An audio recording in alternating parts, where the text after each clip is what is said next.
Nós vamos ler, é um texto um pouco mais longo, que começa lá no versículo 36. Essa é a parábola conhecida como a parábola dos dois devedores, que se encontra no Evangelho de Lucas, capítulo 7, versículos 36 a 50. Amém? Acharam? Então vamos fazer a leitura. Um dos fariseus convidou Jesus para que fosse jantar com ele. Jesus, entrando na casa do fariseu, tomou lugar à mesa. E eis que uma mulher da cidade, pecadora, sabendo que ele estava jantando na casa do fariseu, foi até lá com um frasco feito de alabastro cheio de perfume. E, estando por detrás, aos pés de Jesus, chorando, molhava-os com suas lágrimas e os enxugava com os próprios cabelos. Ela beijava os pés de Jesus e os ungia com perfume.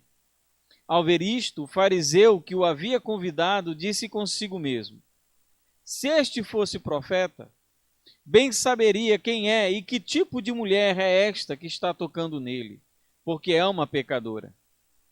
Jesus, se dirigindo ao fariseu, disse-lhe: Simão, tenho uma coisa para lhe dizer. Ele respondeu: diga, mestre. Jesus continuou. Aí é a parábola dentro dessa história. Certo credor tinha 2 devedores. Um lhe devia 500 denários e outro devia 50 denários. E como eles não tinham condições, não tinham com que pagar, o credor perdoou a dívida de ambos. Qual deles, portanto, o amará mais? Simão respondeu: penso que aquele a quem mais perdoou. Jesus disse: você julgou bem. E voltando-se para a mulher, Jesus disse a Simão: você está vendo esta mulher?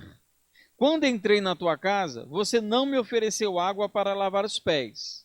Esta, porém, molhou os meus pés com as lágrimas e os enxugou com seus cabelos. Você não me recebeu com um beijo na face. Ela, porém, desde que entrei, não deixou de me beijar os pés. Você não me ungiu a minha cabeça com óleo, mas esta com perfume ungiu os meus pés. Por isso afirmo a você que os muitos pecados dela foram perdoados, porque ela muito amou, mas aquele a quem pouco se perdoa, pouco ama. Então Jesus disse à mulher: os seus pecados estão perdoados. Os que estavam com ele à mesa começaram a dizer entre si: quem é este que até perdoa pecados? Mas Jesus disse à mulher: a sua fé salvou você. Vá em paz. Deus, eu te agradeço por essa preciosa porção da tua palavra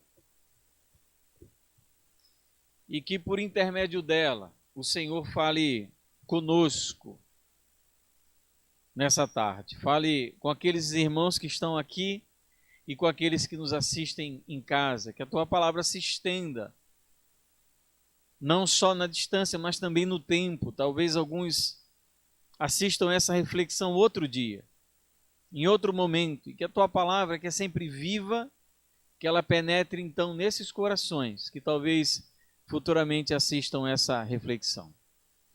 Fala conosco, Pai, o que nós pedimos em nome de Jesus. Amém. Amém, queridos. Falando um pouco sobre o nosso assunto principal, parábolas são histórias que se fundamentam na vida real. Não são fábulas. Fábulas tratam de animais que falam, né? De coisas mágicas, de seres mitológicos. Parábolas, elas se fundamentam em situações do dia a dia. Todas as parábolas, elas são originadas, elas têm como fundamento, elas são criadas por Jesus a partir de histórias que acontecem no dia a dia. E são histórias contadas com o propósito de que se extraia lições dessas parábolas. Então, por isso que o nosso tema principal é histórias e lições, as parábolas do Mestre. Se nós voltarmos um pouco no Evangelho de Lucas, no capítulo 5 desse Evangelho, nós vamos encontrar Jesus participando de um banquete muito semelhante a esse. Só que esse banquete de Lucas capítulo 5, ele não é oferecido por um fariseu, ele é oferecido por Levi. Levi, que todos nós sabemos quem é o evangelista Mateus. Mateus, ele convida o mestre para jantar, para banquetear, para comer na sua casa. Levi, todos sabem, era um coletor de impostos, um cobrador de impostos, era um homem odiado e desprezado pela sociedade. Ou seja, Jesus, no banquete de Lucas 5, ele está no lado oposto daquele dos fariseus. Ele come com os pecadores e Levi, nessa oportunidade de almoçar com o mestre, ele convida os seus amigos, que são todos pecadores, né? Aquele tipo de gente que fariseu não gosta. Então, em Lucas 5, nós encontramos esse banquete que é então feito por aquele que seria o nosso primeiro evangelista, o evangelista Mateus, e esse banquete ele recebe uma forte oposição dos escribas e fariseus, né? Existe aquela frase conhecida dos fariseus e publicanos, sobre fariseus e escribas acerca daquele banquete, quando eles dizem: quem é esse que come com pecadores? Né? Quem é esse mestre, né, que come com esse tipo de gente? Com gente desqualificada, gente que não obedece à lei de Moisés, gente que nós consideramos aí pessoa de segunda classe. Então, em Lucas capítulo 5, existe esse banquete que é então preparado por Mateus. E esse embate entre a oposição dos fariseus ao verem Jesus almoçando na casa de Levi, produz então parábolas, né? Por exemplo, é citada a parábola ainda em Lucas capítulo 5, aquela parábola conhecida como a parábola dos 2 tipos de tecido, a parábola da dracma perdida, a parábola da ovelha perdida. Elas são contadas como uma resposta à crítica dos fariseus pelo fato de Jesus estar na casa de Levi comendo com pecadores.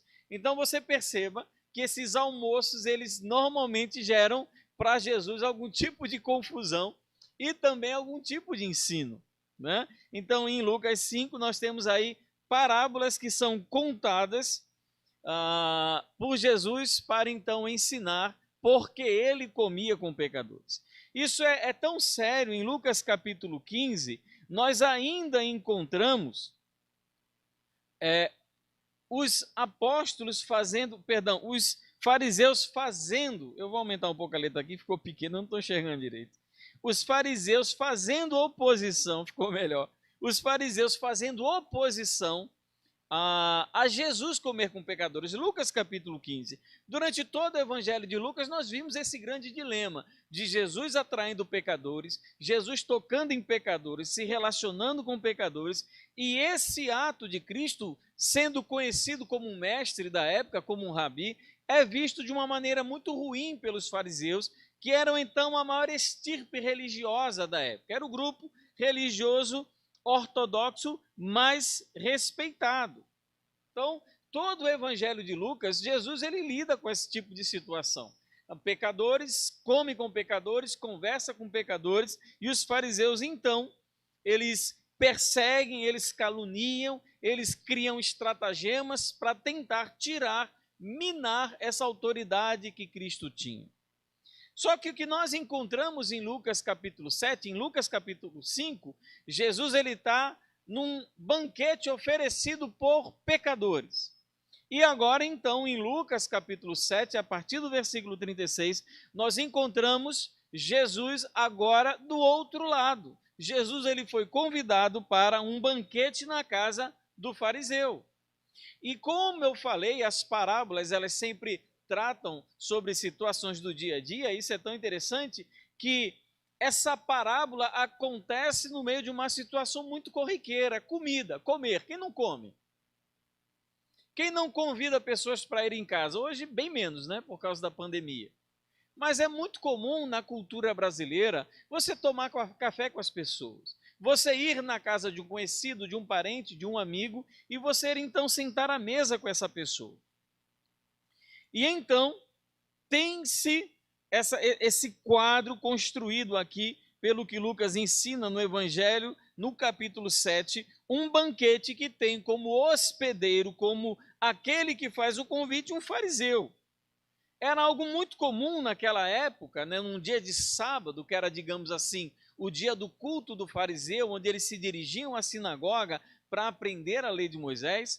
Era muito comum quando eles recebiam algum rabino, algum mestre de fora, era muito comum que eles convidassem esse mestre para então, durante esse banquete, eles terem conversas teológicas, terem conversas doutrinárias, né, pensamentos acerca da lei. Então, era um banquete em que os amigos se juntavam, se reuniam, convidavam uma pessoa ilustre, uma pessoa conhecida, uma pessoa importante, como de fato era Jesus, e eles então convidavam essa pessoa, e durante esse banquete, conversa vai, conversa vem, se entrava em temas então pertinentes àquela época para a religião.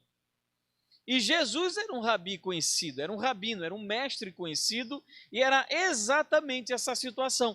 Provavelmente ele deve ter passado o dia ensinando, talvez até pregando naquela sinagoga, e ao final daquela manhã, então, aquele fariseu chega para o mestre e diz: olha, eu quero convidar o senhor para ir lá na minha casa para nós almoçarmos juntos. Eu, você e os nossos amigos. Isso era algo comum. Era tão comum de acontecer. Normalmente os almoços naquela época aconteciam ao ar livre. Eles só aconteciam dentro de casa se fosse inverno. Então eles estão ao ar livre e esse tipo de banquete de almoço era aberto para as pessoas. Não para elas comerem, mas para elas assistirem. Por isso que nós encontramos, né, nesse banquete que era preparado para Jesus e os fariseus, o fariseu e seus amigos, aquelas pessoas que estão ao derredor assistindo então aquilo que é dito entre eles, inclusive essa mulher também pecadora. Era uma honra convidar um rabi visitante. Provavelmente quem teve a atitude de convidar fosse o fariseu mais antigo, aquele mais importante da comunidade. Ele não era qualquer pessoa.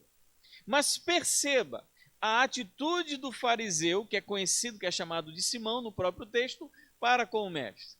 Naquela época havia um protocolo rígido a ser seguido pelas pessoas que convidavam outras até irem até a sua casa. A pessoa deveria ser saudada de uma maneira adequada, deveria se oferecer água para que os seus pés fossem lavados, principalmente se fosse um rabi, um mestre, que era o caso de Jesus. Era o que se deveria fazer, era o esperado. Esperado, inclusive, que se naquela casa tivessem filhos homens, aqueles filhos homens daquele fariseu se colocassem em fila e um por um beijassem a mão daquele mestre. E como esse fariseu recebe Jesus? Ele dispensa absolutamente qualquer deferência. Nenhum ato desse esperado, como uma maneira de receber um hóspede honrado, é dado ao mestre. O texto diz que, tendo Jesus chegado à casa do fariseu, ele se sentou à mesa. Ele não foi recebido na porta, ele não recebeu um beijo no rosto como era de se esperar, ele não teve a sua cabeça perfumada, que deveria ter sido feito, e sequer lhe ofereceram um lugar onde ele pudesse lavar os pés. Olha, poucas coisas eram tão desprezadas naquela época quanto os pés. Ainda hoje, nas culturas do Oriente Médio, você mostrar os pés para alguém é uma ofensa grave.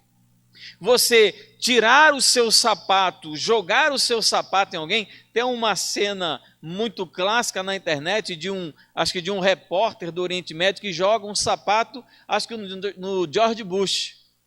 E isso não é só o ato de jogar sapato, é o objeto que ele jogou, é uma afronta, é um desrespeito. Tanto que quando as pessoas sentavam para comer, elas se reclinavam, né, era um divã, a mesa era baixa, havia tipo uma cama, onde as pessoas se reclinavam sobre o braço esquerdo e elas se alimentavam com a mão direita. E o pé, ele ficava distante, porque era considerado impuro. Quando João Batista está falando sobre Jesus, ele diz o quê?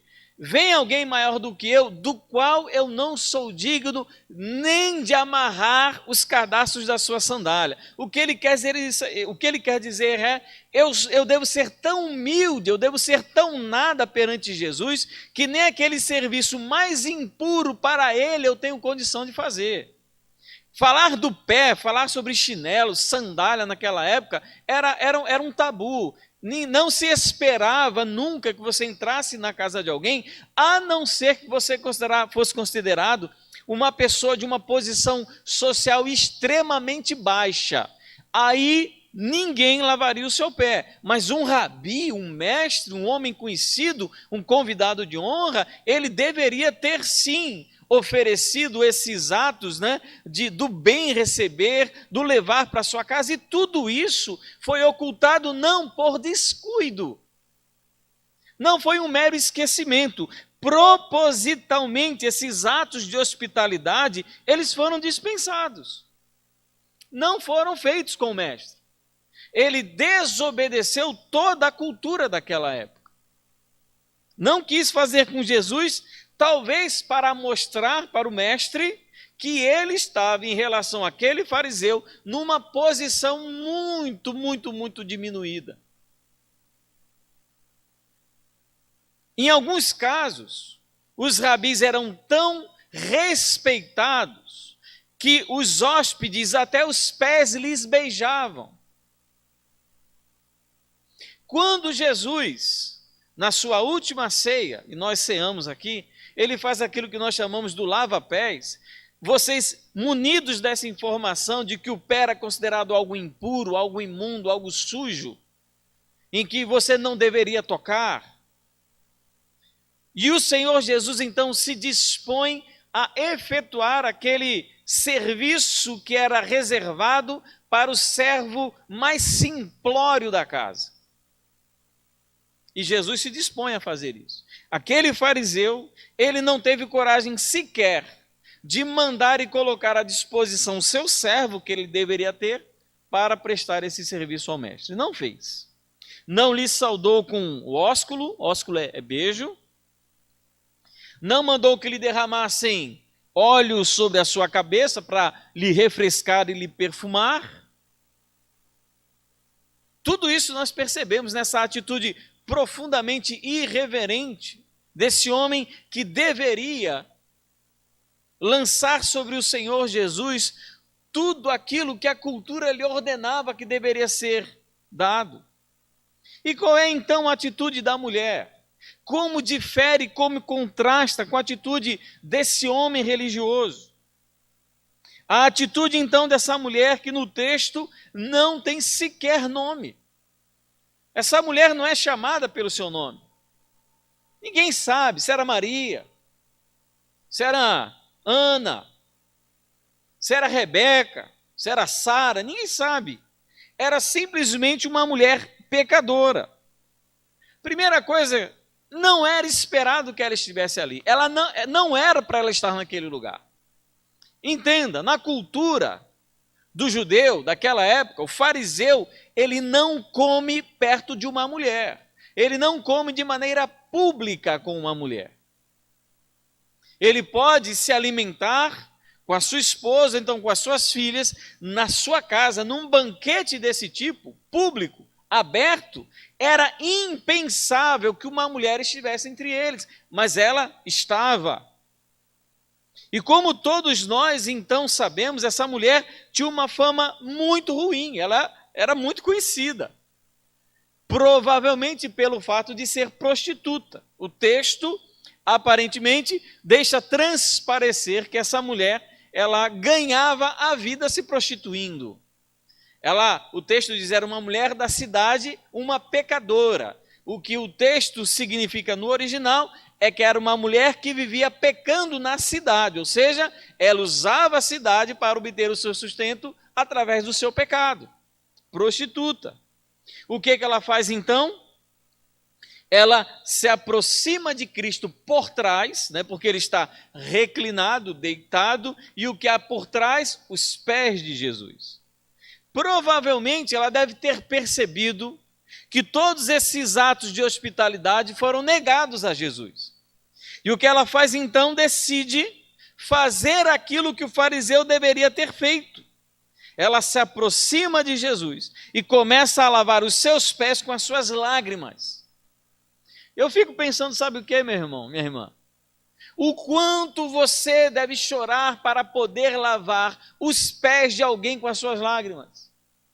Quanto de choro é necessário para você lavar um pé sujo das ruas da Palestina, das ruas de Naim, das ruas de Cafarnaum, com as suas lágrimas? Ela chorava profundamente.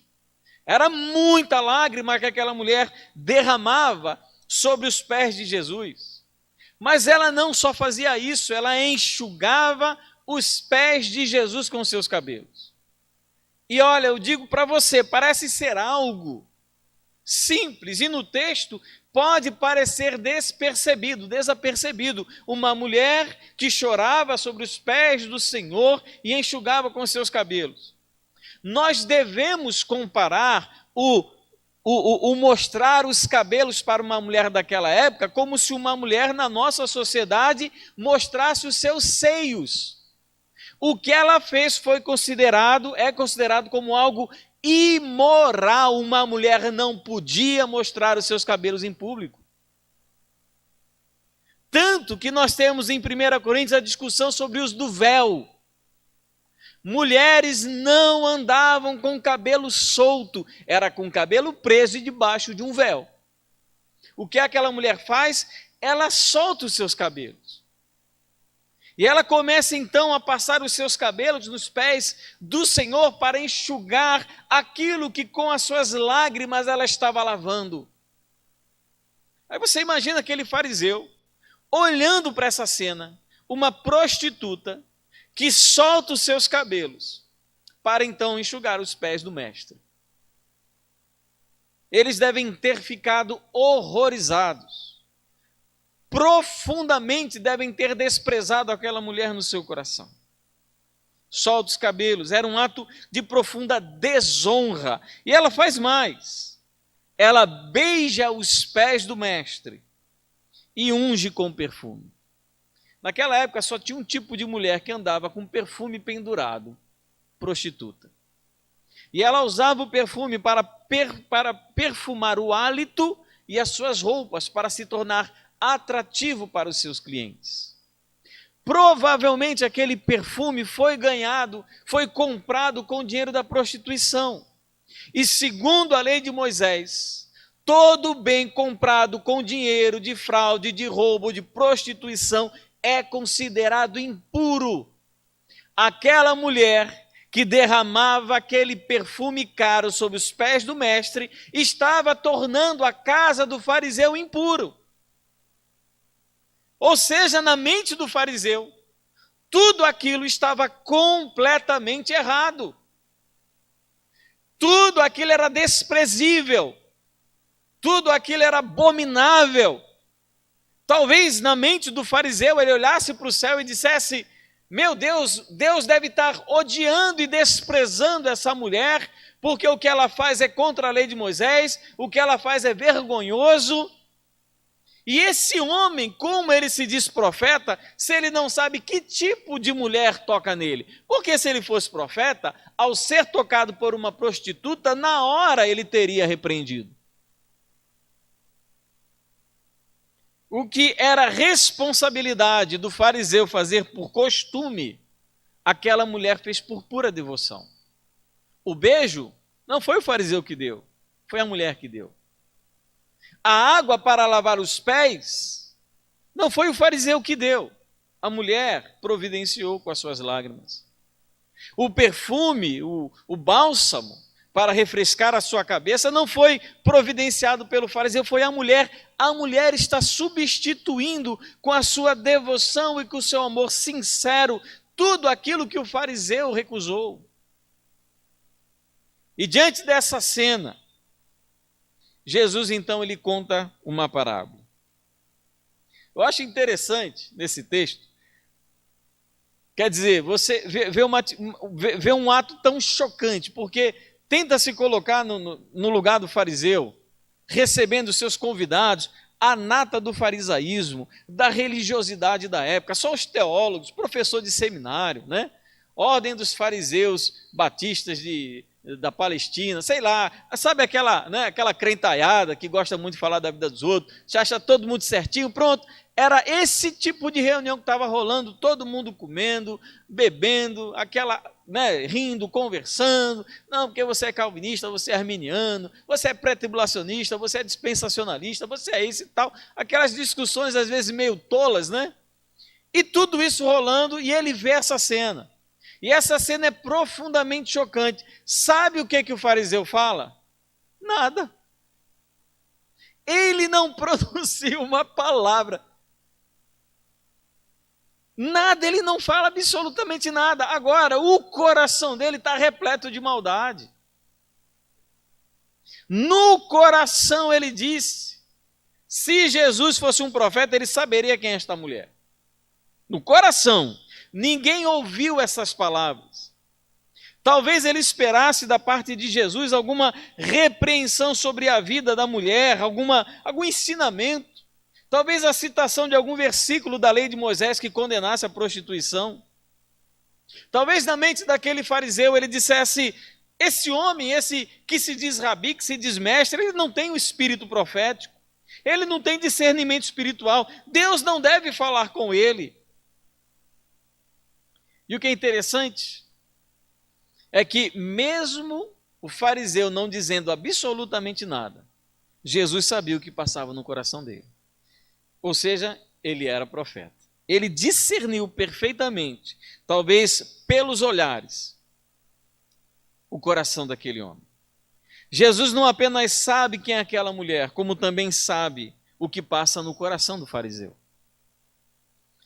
E de uma só vez, então, aquele homem religioso, que já tinha iniciado a sua recepção, a sua hospitalidade, de maneira a deixar bem claro que aquele mestre, perante o olhar do fariseu, era considerado como uma pessoa inferior, agora então ele despreza Jesus e despreza completamente aquela mulher.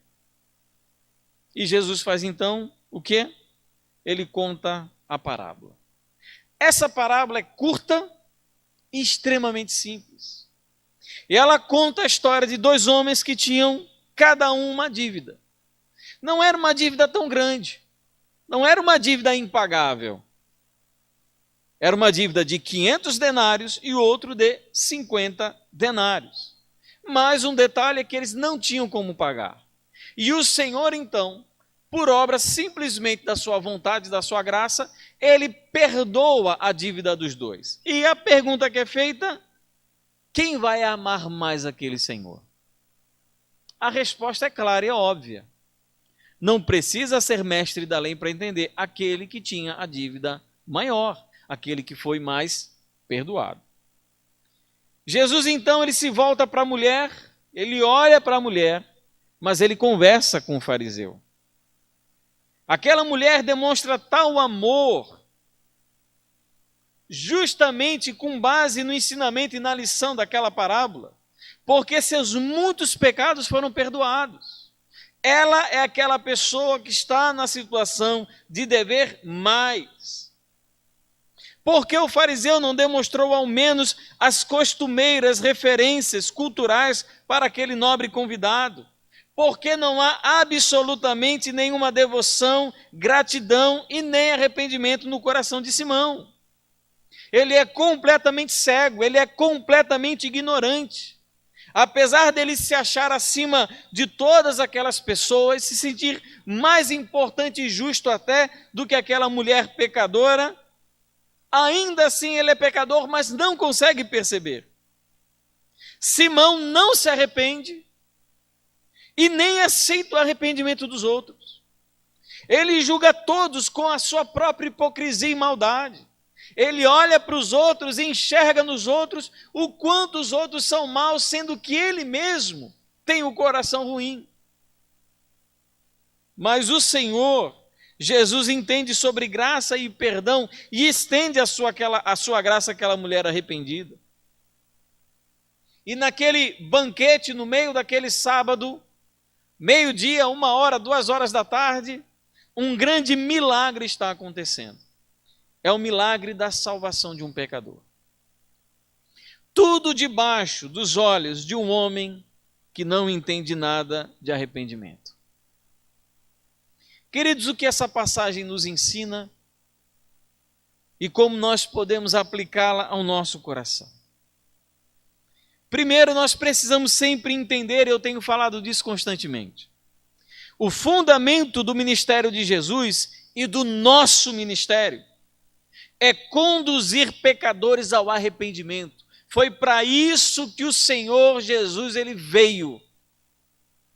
Como naquela época e até hoje, o pecado é um tema que causa repulsa aos religiosos. Incomoda muita gente. Falar em trazer gente pecadora, gente suja, gente carregando problemas, gente carregando defeitos morais, gente carregando problema de ética. Falar isso hoje dentro de igreja é muito complicado. Nós queremos atrair pessoas prontas, queremos atrair pessoas bonitas, pessoas cheirosas, com aquele discurso evangélico bem construído. Mas Jesus atraía quem? Jesus atraía prostituta, Jesus atraía roubadores, Jesus atraía leprosos, doentes, endemoniados. Era esse tipo de gente que Jesus atraía. Pessoas que sabiam que estavam na condição de pecado. Os rejeitados se aproximavam. Os intocáveis se arriscavam para ouvi-lo. Como aquela mulher com fluxo de sangue, considerada impura, que não poderia tocar e nem ser tocada por ninguém, e ela se esgueira no meio de uma multidão temendo ser reconhecida. É esse tipo de gente que Jesus atrai, porque Jesus veio para salvar o que está perdido. Os sãos não precisam de médico, e sim os doentes. Ele veio para os pecadores. Ele veio para aquelas pessoas que estão com a vida tomada, repleta, destruída por causa do pecado. Gente como o fariseu, que se senta à mesa para comer e para julgar quem é, quem pode, quem não pode, quem entra, quem não entra, quem é bom, quem é mau, não tem lugar no reino de Deus. O que nós devemos fazer, queridos, como igreja, em nossa missão perante essa história que nós lemos sobre Jesus e essa parábola, é que nós devemos facilitar o acesso de todos os pecadores e não colocar impedimentos. Como o próprio Senhor Jesus falava: vinde a mim, vós que estáis cansados e oprimidos, e eu vos aliviarei.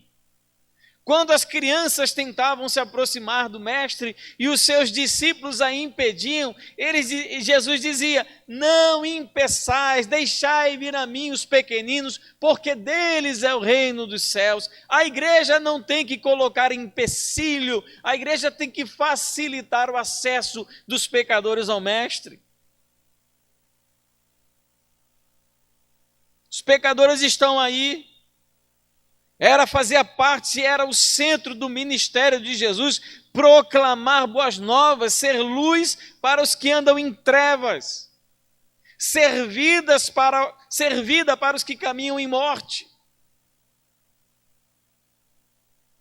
Tem uma outra parábola que fala sobre isso, aquela parábola do grande banquete. Eu não sei se nós vamos conseguir abordar nesse estudo, mas é uma parábola interessantíssima. Aquele senhor, aquele homem poderoso que faz um banquete e manda chamar os convivas e no final todo mundo nega. Ninguém quer ir. Dá o bolo, como se fala na nossa cultura. O que ele diz? Olha, eu quero que você saia e convide todo mundo que tem pela rua. Todo mundo. E todo mundo entra. Só que ainda sobra lugar. Ele diz o quê? Eu quero que você vá por todo o beco, chame toda a prostituta, todo leproso, todo doente, todo mendigo, todo mundo vai entrar. E no final ele ainda diz assim: olha, você saia por aí e faça entrar os que ainda não entraram. Obrigue a entrar. Esse é o Jesus que atrai para si pecadores. O nosso fundamento nosso da igreja deve ser o mesmo do de Jesus, conduzir pecadores ao arrependimento.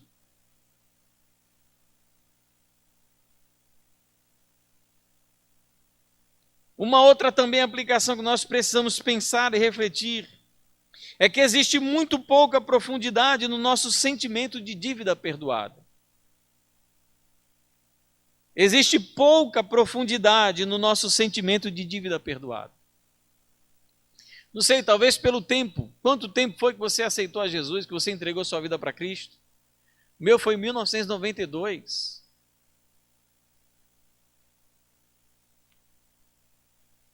Falamos muito sobre autoestima e realização pessoal.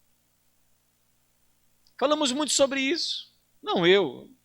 Tá um tema que acho que os irmãos raramente me veem falando, é sobre autoestima. Como você é lindo, como você é cheiroso. Hoje Jesus, você é muito fofo para Jesus. Nós hoje falamos muito do valor que as pessoas têm. E falamos muito pouco sobre como de fato essas pessoas se aproximaram de Deus. Falamos sobre como as pessoas são importantes, de como Deus quer ver e fazer as pessoas felizes, de que esse negócio de ser pobre é coisa do capeta, de que esse negócio de ser doente é coisa de Satanás, de que tem que repreender tudo, de que a vida é um mar de rosas, de que tudo é alegria, de que tudo é bom, de que tudo é maravilhoso, não existe dificuldade, não existe problema, nada. Nós hoje muitas vezes nos ocupamos em tratar o ego das pessoas, em inflar o ego das pessoas. Pouco falamos sobre os nossos pecados, passados e presentes, e como Deus em Cristo nos perdoou. Por isso há pouca gratidão no nosso coração em relação àquilo que o Senhor Jesus fez. Nós não nos lembramos mais de onde nós fomos tirados. Nós não lembramos mais do preço que foi pago em nosso favor. E por mais, queridos, que eu possa lembrar dos meus pecados, ou citar alguns pecados dos irmãos, talvez aqui na sorte, falar algum pecado e calhar com aquele pecado que você comete ou cometeu no passado, eu não ainda conseguirei colocar no seu coração que você foi liberto de uma condenação certa e eterna. Então não é só da onde Jesus livrou você, mas é para onde você não vai. Nós temos pouca noção do que representa esse incrível e infinito perdão de Deus. Como ele é incrível! O fato de que o Senhor simplesmente não nos cobra absolutamente nada por aquilo que nós fizemos. Não em termos financeiros, mas Ele não nos cobra. Ele poderia ser um Deus amargurado, um Deus chateado, um Deus irado, um Deus iracundo, um Deus com dupla personalidade, né? Um dia Ele está bem, outro dia está mal, mas Deus simplesmente em Cristo nos amou.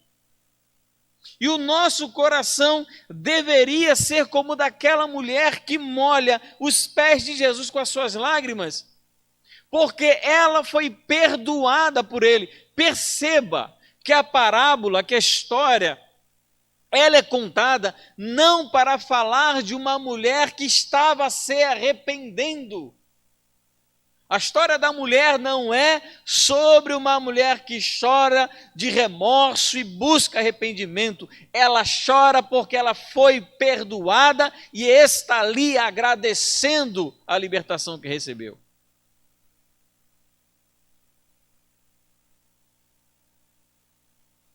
Nós precisamos, queridos, sempre lembrar de onde nós fomos tirados. E o preço que foi pago pela vida de cada um de nós. Um alto preço. E aquela mulher então se expõe, conhecida prostituta naquela cidade,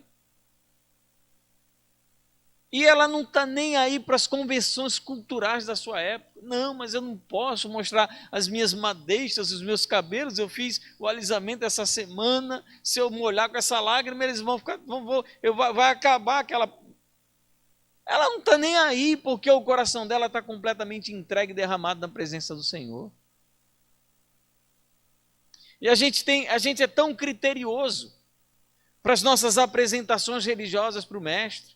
Tem que colocar a roupa certa, tem que usar a palavra certa, tem que ser o momento certo. Até dentro da nossa casa, às vezes, nós agimos de maneira extremamente litúrgica. E essa mulher simplesmente ela fez tudo aquilo que estava no seu coração. Tudo aquilo. Se quebrantou, chorou, se derramou, agradeceu, beijou aqueles pés cheios de lama. Você perceba a mistura de pó de terra com lágrima, aquele negócio meio lameado, meio sujo, mas ela não está nem aí porque ela está perante o Salvador da alma dela. E quando ela foi confrontada com o que ela era, e ela se viu então liberta, ela se sente escrava, devedora eterna daquele homem.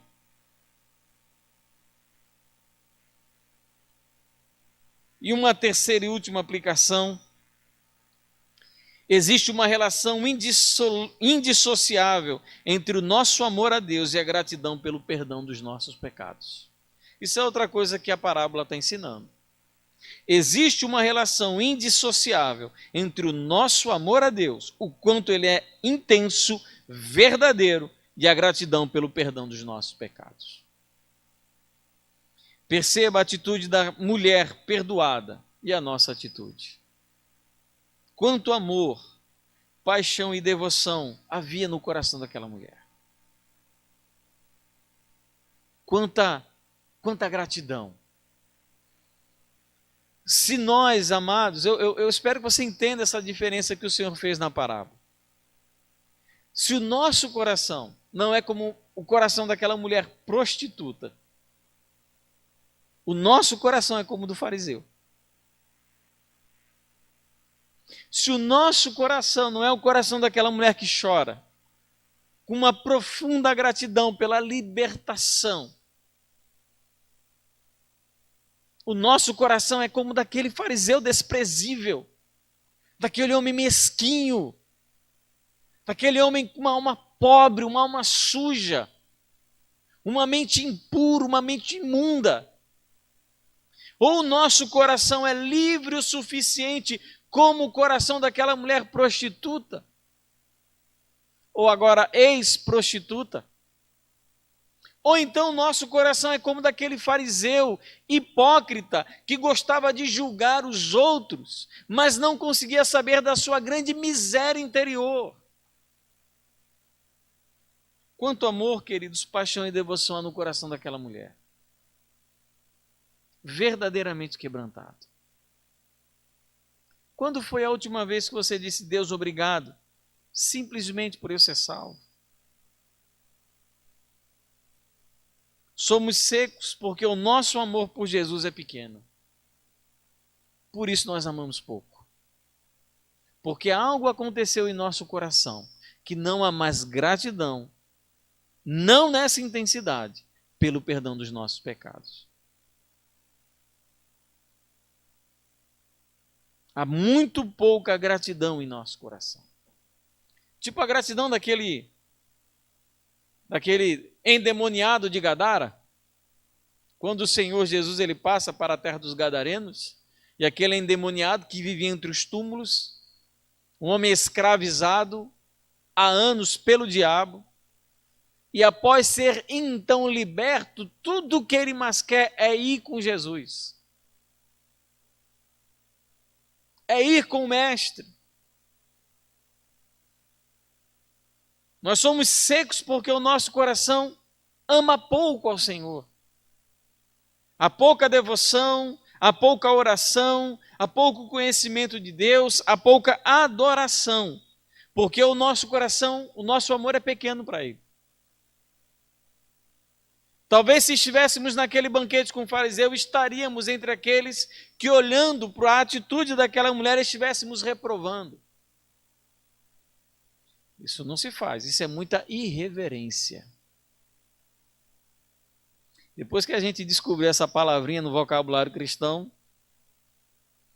a gente aprendeu a julgar com critérios evangélicos. Isso é irreverência.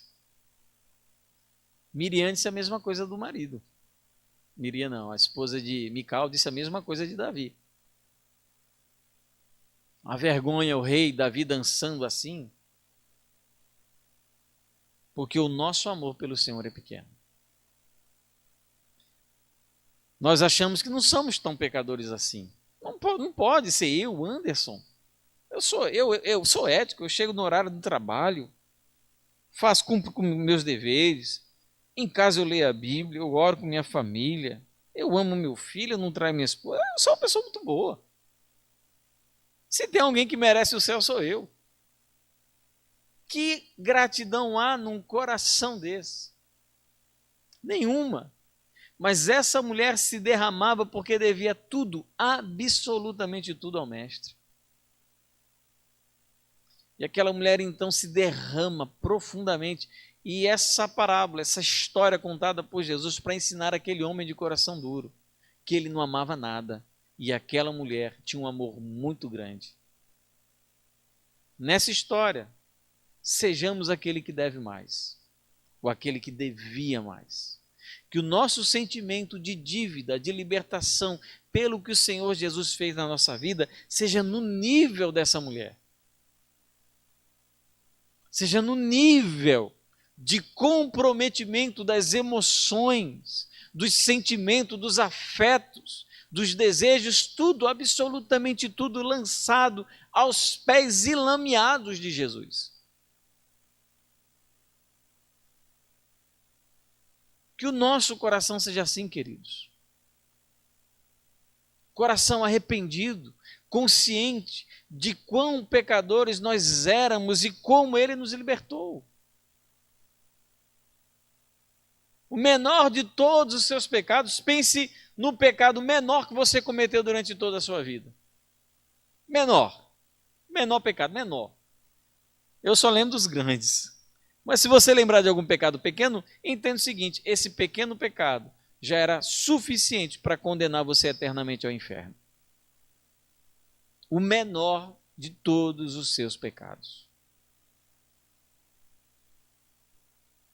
E em Cristo, pela graça, porque na parábola aquele senhor decidiu perdoar a dívida porque ele quis. E o Senhor, pela sua graça, pela sua vontade, nos salvou. Qual a nossa resposta? Qual a nossa resposta para o Mestre? Como nós agimos com Ele? O que há no nosso coração para Ele? Qual o tipo de amor, a intensidade do nosso amor, a força da nossa paixão pelo Senhor? Às vezes é tão pouco, é tão mirrado, é tão reles, é tão comum, é uma expressão dúbia, ordinário, né? Ordinário é aquilo que é extremamente comum, que é do dia a dia, que não tem nada de especial, né? E a gente tem um coração assim pequeno. Qualquer coisinha reclama, qualquer coisinha acha ruim, qualquer coisinha diz, acho que eu vou sair da igreja porque esse negócio de ser crente não é para mim. Eu conheci gente que saiu da igreja porque teve problema com a geladeira. Geladeira quebrou, a pessoa se decepcionou com Jesus porque achava por acaso que Jesus trabalhasse, né, em assistência técnica de eletrodoméstico. Verdade. Você não pode trocar nem Jesus pela sua própria vida, quanto mais por qualquer outra coisa. Será que o nosso coração é como daquela mulher? Naquela intensidade de amor. Eu vou ser sincero com os irmãos, meu coração não é desse jeito, não. Tenho pedido ao Senhor que Deus ele me dê o coração dessa mulher nesse almoço na casa desse fariseu. Sem vergonha.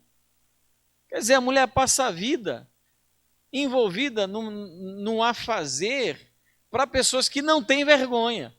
E por que agora, depois de ser liberta daquela escravidão da prostituição, ela vai passar a ter vergonha de demonstrar o seu amor pelo Mestre? Que o nosso coração seja como o coração daquela mulher. Que nós sintamos, isso daí é só algo que o Espírito pode fazer. Que nós sintamos o peso do pecado do qual nós fomos libertos. Para que volte em nosso coração o sentimento de profunda gratidão ao que Ele fez por nós. Amém, queridos? Amém, igreja? Vamos orar, feche os seus olhos, curva a sua cabeça, vamos falar com o Senhor.